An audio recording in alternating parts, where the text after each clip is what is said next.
सिर्फ आधे घंटे बैठकर आप अपने फाइनेंस को 90% लोगों से बेहतर कर सकते हो। इमेजिन आज महीने की 1 तारीख है और आपके अकाउंट में सैलरी क्रेडिट हुई है, लेकिन सिर्फ 1 सप्ताह के बाद आपका अकाउंट खाली हो चुका है और आपको समझ नहीं आता है कि पैसा गया तो गया कहाँ। ये सिचुएशन करोड़ों लोगों की है और शायद आपकी भी हो, but this doesn't needs to be this way. In fact आप अपनी सैलरी को यूज करके फाइनेंशियल फ्रीडम को टारगेट कर सकते हो, फाइनेंशियल फ्रीडम तक पहुंच सकते हो। इसलिए इस वीडियो में मैं पे डे रूटीन के बारे में डिस्कस करूंगा और इस रूटीन को फॉलो करके, इस रूटीन का यूज करके आप अपने फाइनेंस को 90% लोगों से बेहतर कर सकते हो। First of all, find your financial baseline. अब फाइनेंशियल बेसलाइन का मतलब क्या होता है? फाइनेंशियल बेसलाइन का मतलब होता है cost of every essentials in your life, यानी कि आपकी लाइफ में जितने भी एसेंशियल खर्चे हैं, जितने भी जरूरी खर्च हैं, उनका कॉस्ट फाइनेंशियल बेसलाइन होता है। अब इन जरूरी खर्चों में हर एक चीज शामिल होती है, जैसे कि हाउसिंग, ग्रोसरी, किसी भी तरीके के बिल्स, चाहे वो इलेक्ट्रिसिटी बिल हो या फिर इंटरनेट रिचार्ज हो या फिर ट्रांसपोर्ट का खर्चा। आपको आपकी सारी एसेंशियल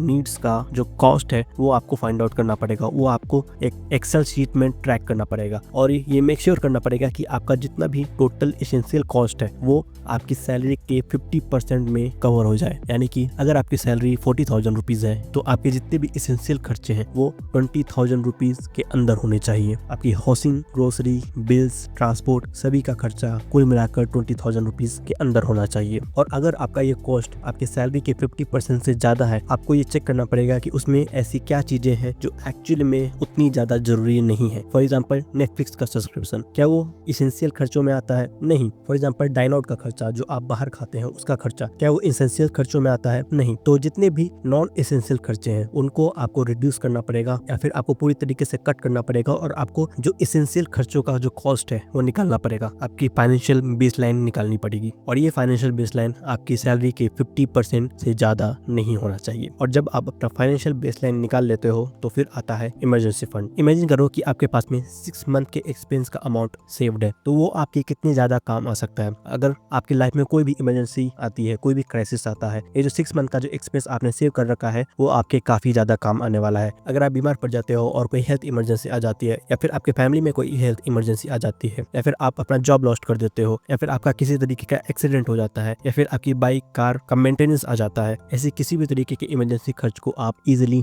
हैंडल कर सकते हो। इसलिए इमरजेंसी फंड होना बहुत जरूरी है और आपको इमरजेंसी फंड के लिए सेव करना चाहिए अगर आपके पास में इमरजेंसी फंड नहीं है तो। इंडिया में करीब 75% लोगों के पास में इमरजेंसी फंड नहीं है और अगर आपके पास में इमरजेंसी फंड नहीं है और किसी भी तरीके की इमरजेंसी आती है, किसी भी तरीके की क्राइसिस आती है, तो आपको उस क्राइसिस से निपटने के लिए या तो क्रेडिट कार्ड लोन लेना पड़ेगा या पर्सनल लोन लेना पड़ेगा, जिसका इंटरेस्ट 12 से लेकर के 45% तक जा सकता है। यानी कि अगर आपने किसी भी इमरजेंसी के लिए 50,000 रुपए का लोन लिया तो उसको चुकाने के लिए आपको 60,000, 70,000 या उससे ज्यादा भी देने पड़ सकते हैं। इसलिए इसको अवॉइड करने के लिए आपके पास में 6 मंथ का एक्सपेंस होना जरूरी है, जिसका यूज आप सिर्फ और सिर्फ इमरजेंसी में करोगे। और यहाँ पे इमरजेंसी ये नहीं है कि आपको कहीं पे घूमने जाना है या फिर आपको किसी नई तरीके का डिवाइस चाहिए, किसी नई तरीके का गैजेट चाहिए, ये इमरजेंसी नहीं है। इमरजेंसी सिर्फ और सिर्फ उन चीजों को बोला जाएगा जिसको आप लिटरली कंट्रोल नहीं कर सकते। तो अब तक आप 2 चीज कर चुके हो, आप अपना फाइनेंशियल बेसलाइन बना चुके हो और उसी हिसाब से आपको एक्सपेंस करना है और उसके बाद आप अपने इमरजेंसी फंड के लिए सेव करना स्टार्ट कर चुके हो। और जब आपके पास में इमरजेंसी फंड क्रिएट हो जाता है तो आप अगला काम कर सकते हो और वो है पे ऑफ डेट। इंडिया में करीब 28 करोड़ लोग डेट के अंदर है, कर्ज के अंदर है और डेट आपके पूरे मंथली एक्सपेंस को काफी बुरी तरीके से बांध देता है। आपकी सैलरी का एक बहुत बड़ा हिस्सा सिर्फ और सिर्फ डेट के रीपेमेंट में चला जाता है, ईएमआईज में चला जाता है। कई बार आपकी सैलरी का 50% तक ईएमआईज में चला जा सकता है और जितना भी पैसा आप डेट के रीपेमेंट में लगाते हो उतना पैसा अगर आप इन्वेस्ट करने में लगाओ तो वो आपके लिए काफी ज्यादा बेनिफिशियल हो सकता है। इसलिए आपको डेट फ्री होना काफी ज्यादा जरूरी है और डेट फ्री होने के लिए आप 2 तरीकों का इस्तेमाल कर सकते हो, एवलांच मेथड और snowball method. Avalanche method basically ये है, सबसे पहले आप उस डेट को रीपे करोगे जिसका इंटरेस्ट सबसे ज्यादा है और उसके बाद कम इंटरेस्ट वाले डेट को आप रीपे करना स्टार्ट करोगे। और स्नोबॉल मेथड ये है कि आप सबसे पहले अपने सबसे छोटे लोन को रीपे करोगे और उसके बाद उससे बड़ा और उसके बाद उससे बड़ा। आप इन दोनों तरीकों में से कोई भी तरीका चुन सकते हो, लेकिन यहाँ पे बहुत इंपॉर्टेंट ये है कि आप गुड डेट और बैड डेट के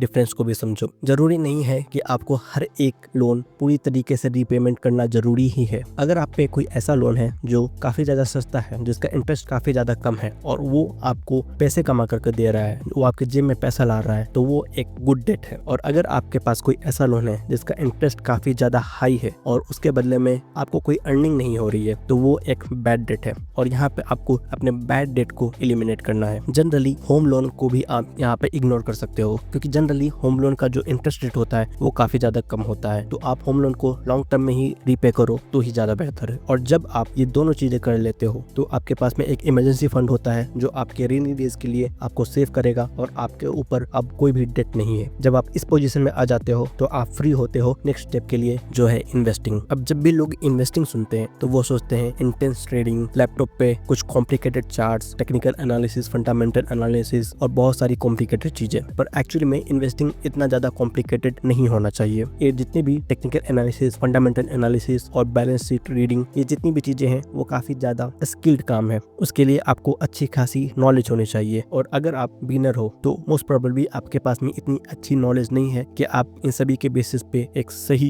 इन्वेस्टिंग डिसीजन ले सको। इसका मतलब ये नहीं है कि आपको ये सारी चीजें सीखनी नहीं चाहिए। मेरा मानना है अल्टीमेटली आपको इन्वेस्टिंग खुद से सीखनी चाहिए, पर तब तक के लिए स्टार्ट करने के लिए आपको इजी तरीके ढूंढने चाहिए और इजी तरीका है इंडेक्स इन्वेस्टिंग और म्यूचुअल फंड इन्वेस्टिंग। आपको हर महीने किसी इंडेक्स फंड में या फिर किसी म्यूचुअल फंड में एक फिक्स अमाउंट इन्वेस्ट करते रहना है और अगर आप लॉन्ग टर्म के लिए इन्वेस्टेड रहोगे तो आप काफी अच्छा वेल्थ क्रिएट कर सकते हो। उसके बाद आता है ऑटोमेट योर फाइनेंस। अब ये सारी चीजें जो मैंने बताई उनको आप मैन्युअली ट्राई करोगे तो वो काफी ज्यादा एफर्ट लगता है और एफर्ट के कारण आपके अंदर डिसीजन फैटीग आ सकता है। तो इस चीज को अवॉइड करने के लिए आपको हर एक चीज, आपको अपना पूरा फाइनेंस ऑटोमेट करना चाहिए। उसके लिए आप दो सेपरेट अकाउंट रख सकते हो, एक अकाउंट जो आपके एक्सपेंस के लिए होगा और एक अकाउंट जो आपकी सेविंग के लिए होगा। जिस अकाउंट को आप सेविंग के लिए रखा है उससे आप कभी भी एक्सपेंस नहीं करोगे, उसमें आपका इमरजेंसी फंड होगा और आपकी बाकी की सेविंग होगी। इसके अलावा आपको अपनी सेविंग और इन्वेस्टिंग को भी ऑटोमेट करना चाहिए। आपको म्यूचुअल फंड में या फिर इंडेक्स फंड में SIP स्टार्ट करनी चाहिए ताकि महीने की फिक्स तारीख को एक सेट अमाउंट ऑटोमेटिकली आपके अकाउंट से डिडक्ट हो जाए और ऑटोमेटिकली वो इन्वेस्ट हो जाए। आपको खुद से डिसीजन लेने की जरूरत नहीं पड़े और इससे आप अपने पूरे फाइनेंस को ऑटोमेट कर सकते हो। और इसके अलावा फाइनेंशियल फ्रीडम के लिए पैसिव इनकम का भी होना बहुत जरूरी है। और अगर आप पैसिव इनकम आइडियाज के बारे में डिटेल में जानना चाहते हो तो आप इस वीडियो को जरूर चेक करना। तब तक के लिए बाय बाय।